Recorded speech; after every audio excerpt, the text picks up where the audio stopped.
Hey everybody, Tag Life Done Free. Hey, today I thought I would give you guys a quick update on the barn that we've been building to house the birds and other things. But equally important, I thought what we'd do is we'd go through the solar system that powers it and the water system that waters it. You guys know I'm a big believer in managing your energy capital. And so all of these little tools that we can use make life easier.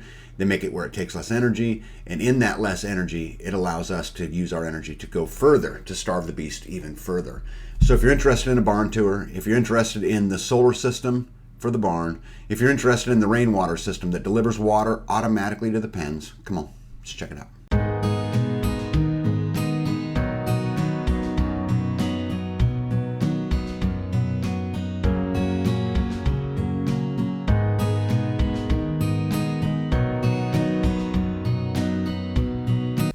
All right, buddy, you guys remember this is kind of where we left off. B was up there. We're building the outside of the barn, and I haven't really done a video since then, so obviously a lot has happened. So what I'm going to do real quick is I'm just going to take you around a tour of where the barn is at today, but equally important, I want to show you guys the solar system that I put on. I had a lot of people ask me about, hey, can you just do a quick, simple, what is a simple solar system and how does it work? And so we're going to run through that as well. And then I thought I'd go through the plumbing. I put in a rainwater system that will automatically fill all of the waterers so we don't have to touch it. So power, water, and barn tour. So this pen, if you notice, if you count down here, you see how there's 5 poles and the next one there's only 3. The reason is because we're going to have the Dexters will have access to this wall, and if they're going to be pushing on it, I want this wall to be just a little bit stronger. We don't have all of the chicken wire in it yet. This is where the guineas will run. I'll pop a hole in that wall right there when the time comes. So we got the top on, but we haven't done the sides. We'll do that this afternoon, hopefully. Here's the turkeys. Hey guys, what's going on? What's going on, huh? Yep. Yep, they're very, very friendly. Yep. Now, here's the coop. The first run so that they can come in and out. Yep. Over here, we'll build another big one for the other pens. So she'll have 3 of these runs. Again, there's my windows, and they will close all the way flat, and so nothing is to get into them. It also protects it a little bit in the weather, and super predator proof. We put the tin on the bottom of these, one for predators, right? But we can also then separate the coops, so it'll run along anything on the outside.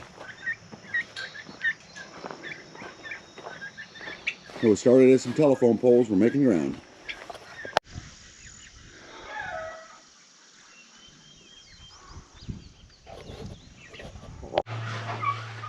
So this is pen 1. If you can look, I've been building a tree. And I'll do a set of lower branches down here too. This is the bigger pen of the 3. My windows, and you can see this is all hardware cloth. And I like doing them like this. You see that bolt right there? This allows that window to swing down in and be tight fit for the weather, but also allows me to hardware cloth it so they can't get out.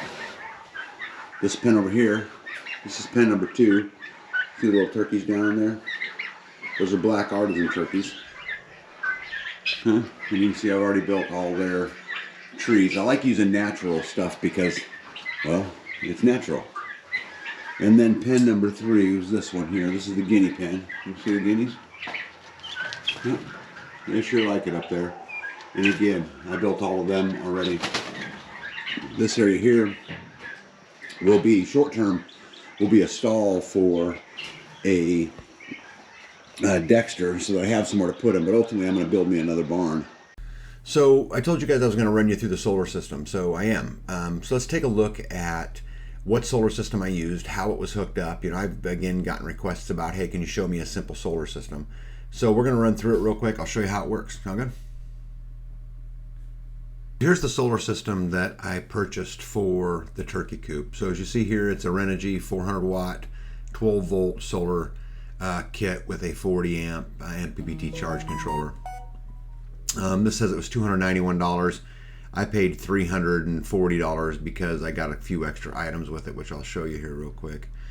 So I went ahead and bought mine that had these mounting clips with it, and it also had this Bluetooth thing, but I certainly am not going to use it, so I don't want any of that stuff, you know, around me. I did buy a refurbished package because it's warranted and it's just going on a chicken coop or a turkey coop, so it's not that big a deal. But basically, I want to walk through you guys here real quick. Oops, sorry. Let me walk through here how it's put together. So it's actually really, really simple. So a couple tips here. These solar panels here, underneath them on the back side, where these two wires come out, if you get the wires coming out and get them close together, what I mean by that is stack them. Instead of doing 4 long, like a 2 and 2, allows you to adapt these better. But so if you look here, the red is the positive, the black is the negative, and they are clearly marked. There's a tab on them, which I'll show you in my video. So basically, you take the black and plug it into one of these weird looking L things, and the next panel, plug it in, right? Follow this, black, plug it in. Now you're down to 2 plugs, which means then you can plug this one back in, right? And this one back in. Same with the power, right? So you're just plugging them into these weird things so that you get down to basically 2 plugs. Then these 2 plugs, again, here's the black, this is your negative, and here's your positive. So the positive is going to go to that first terminal right there, but if you look at the directions, it's marked positive from panel. And this one here would be marked negative from panel, but they go right here in the bottom of this charge controller. The next set of cables coming out will be what will run to the battery. So positive to your positive battery terminal, negative to your negative battery terminal. There's a port right here, if you look, that you can put this BT1 module in. This is Bluetooth, although I will not use it. Some people like those kinds of things.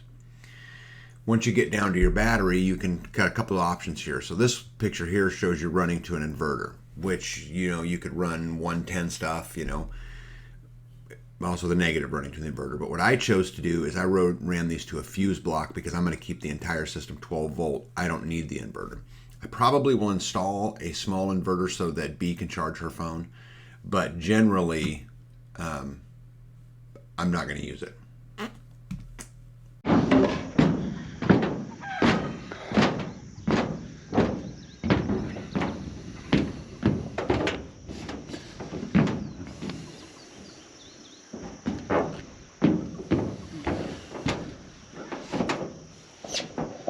I mean, look, here's this positive, positive, positive, right? So they're marked. Negative, right? Negative. You see all the 4 panels, all the 4, 1, 2, 3, 4, come into this, which is supplied. And then that's the negative battery, that's the negative cable that runs into the building. Same with positive. You know, see all the 4 positives go to one, which is this one. All the 4 negatives go to the other one, which is this one. And then the 2 cables, as you can see, run into the building.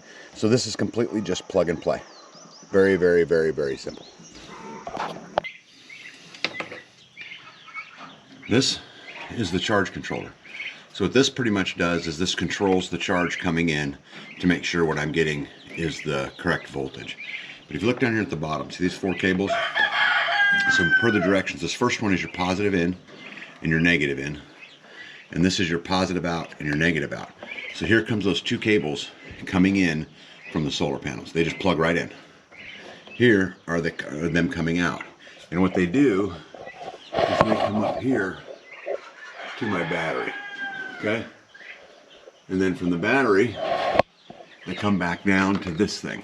So here's the positive line running in. This is just a fuse block. You can buy it at O'Reilly or anywhere else. And this allows me to run the different circuits. And you can see the 3 fuses because I've only run 3. Guys, all these wires look like a mess, but I'll have them all tied up neat when I'm done. The negative from the battery is going to come here, which is just a negative block. And then all of the negative power lines all run into this. So then these lines run up here right now. And if you look, see those staples? I do it that way on purpose because what it allows me to do is get all my wires ran before I wire loom them, right? So I've got 3 circuits hooked up right now. The first one, right there. Okay, got a couple lights in the hall. running down, runs down into here.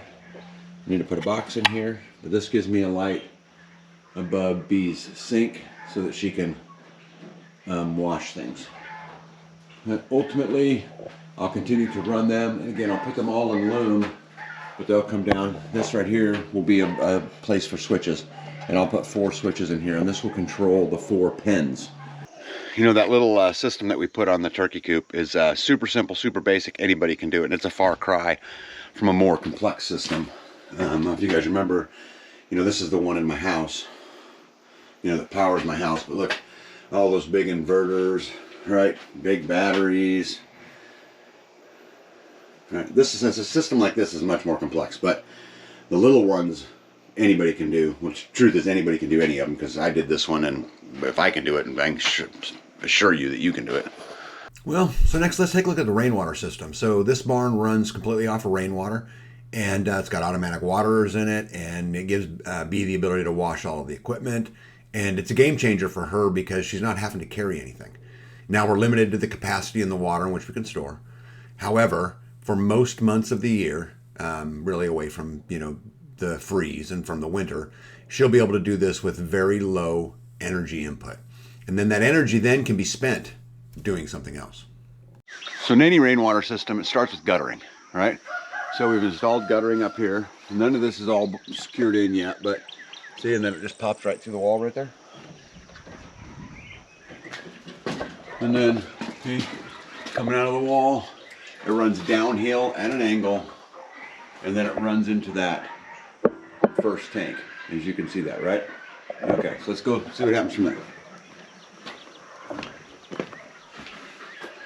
So I got these 2 tanks. These are 325 gallon tanks. I got them for $50 a piece. I've been sitting in the dirt for a while, just because I haven't been able to use them. They're gonna work great in here. So as you can see back in there, there's that line that connects the 2 at the top. Okay.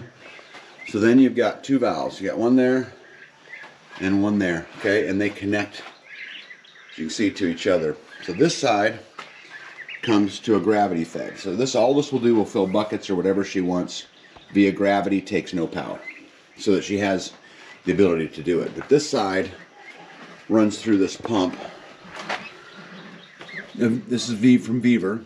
Okay, this is the Vivo, whatever you want to call it, 12-volt water pressure diaphragm pump self-priming. So what's really important that you see in this right here is the word pressure.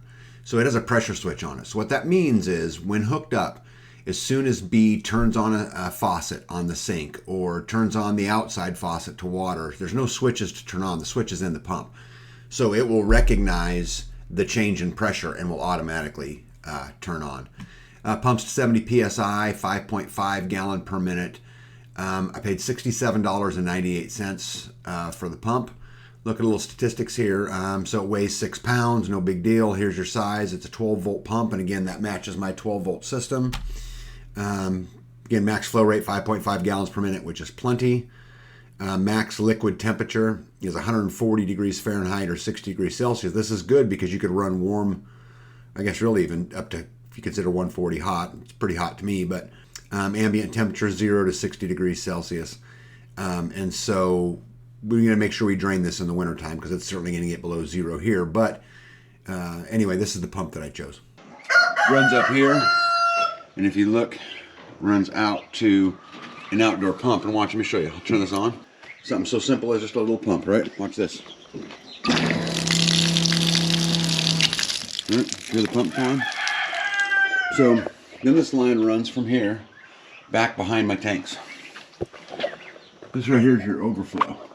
So if they get too full, this overflow will dump that water outside, right? Got to have somewhere to take the water. So there's this water line coming in from behind the tanks. If you follow it, it's going to come right over to here. Okay, now I split it off here because I want one to go up here. And see, this will control bees. Turn the lights on. Okay, this one right here, it will control bees sprayer. But the other one comes to a valve, and this is so I can turn it on and off, right? And it runs up all the way to that tank. Now you might be asking, why in the world would you want a tank if you already have tanks? Well, this is several reasons why this happens. First reason is that if I was to connect the pressure pump, right, to all of the automatic waterers, if one broke, the pump would run all night long, I'd blow the pump. By putting a tank up there, I'm risking 35 gallons of water, but not all 650 gallons of water. The other thing is the pump isn't running as much. By using the 35 gallons of water, I can gravity feed all of the waterers and only use the pump to fill the 35-gallon tank, right? So anyway, so there's the tank. From there, you can see right there, the water comes out. Okay, the pipe going up is a vent. This is so that I can vent the system. And if you look, I put it way up at the ceiling with like a 16-inch clearance because I don't want a bunch of stuff getting in it.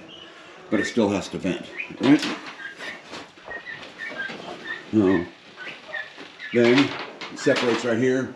One goes into that side and one goes into this side. There's an on-off valve so I can isolate it. And if you look down here, there will be in here waterers just like that one. I just haven't installed them because we're still working in this room.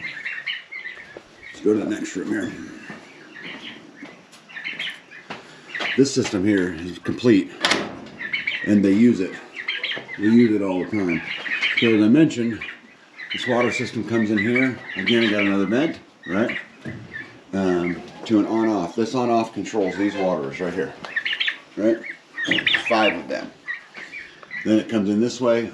This is another on-off because I want to be able to add outdoor watering someday. I just didn't do it. But anyway, it comes down and then we'll also feed the guinea coop. They don't seem to like the waterers as much, but anyway. So, nice and simple. If you look here, you put a big deep sink in here. I know there's a lot of stuff going on because I'm working, but right, you get your sink. I made it so it would suspend because we went ahead and took advantage of the space underneath the waterers to create a little baby run. Although I hope not to use it because it's a pain in the ass to get in and out. It still gives us the opportunity to isolate a bird or whatever it is. But anyway, I wanted it freestanding so that this door could open. Really, the only thing that I have left to do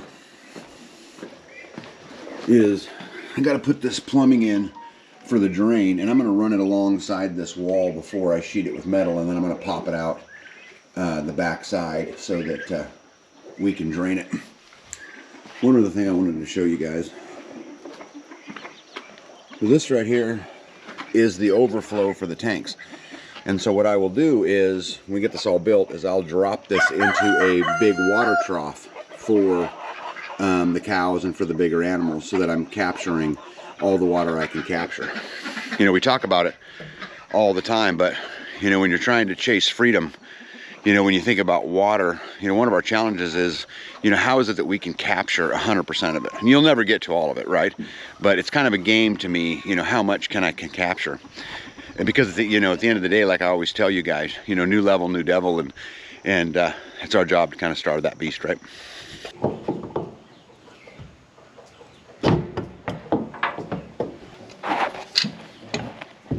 What are you doing? Trying to tighten this. Is it working? Yep. What's that for? This is to tie the 2 tanks together. Oh. How much water are you going to end up with? Like 600 gallons, like? Yeah. Right? Yeah. Are these 300 exact? No, they're like 325s. What are you doing? Giving you water. Can you give me an update? Yeah. So this will turn this tank on and off, elbow to a T. This is going to run out to an outdoor sink. Right here, this one's going to connect, which is what I'm working on now. Is going to connect to this other tank, and then we'll run over here, and we'll get a pump on it so that we can do some automatic watering. What do you mean by automatic? Like I don't have to do You don't have to anything? do anything. So there's Which is your favorite thing to do, right? Nothing. Isn't that your favorite thing to do? 2 tanks. This is PEX. Enough cam. The PEX is super simple. You just have these little crimp rings. And so when I built this, I cut 2 of everything because I got to build the other one too. So just get it right there on the edge. And crimp it. What happens if you don't crimp it? I don't have any idea. Why don't you tell them what happens if we don't crimp it, Bethany? Why are you screwing it if you have to crimp it? Because this is a screw end, not a crimp end. Oh. I can't see what you're doing. Well, if it makes you feel better, I can't see what I'm doing. And I just got to get in here and get this tightened, which there's no room to tighten, which is super exciting.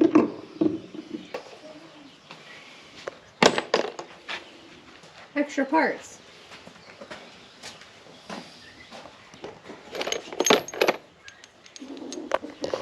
Used extra parts.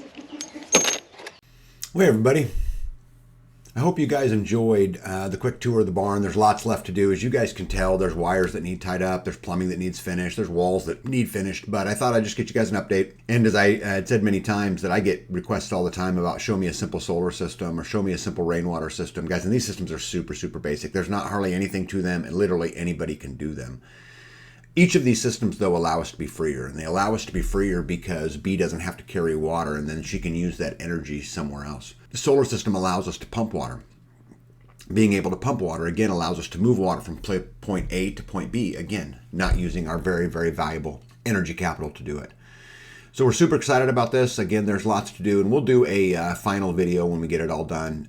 But I guess as you guys go about your day, I would continue to encourage you guys to go challenge every single system, challenge every system that binds us, and keep that game going. And if you can turn internally the challenge of going to get free and starving the bees into a personal game on can I tackle each individual thing, and how can I make each individual thing a little bit easier, how can I get a little bit freer, at the end of the day, you'll live freer and you'll accomplish those goals all by just taking those small little bites. But at the end of the day,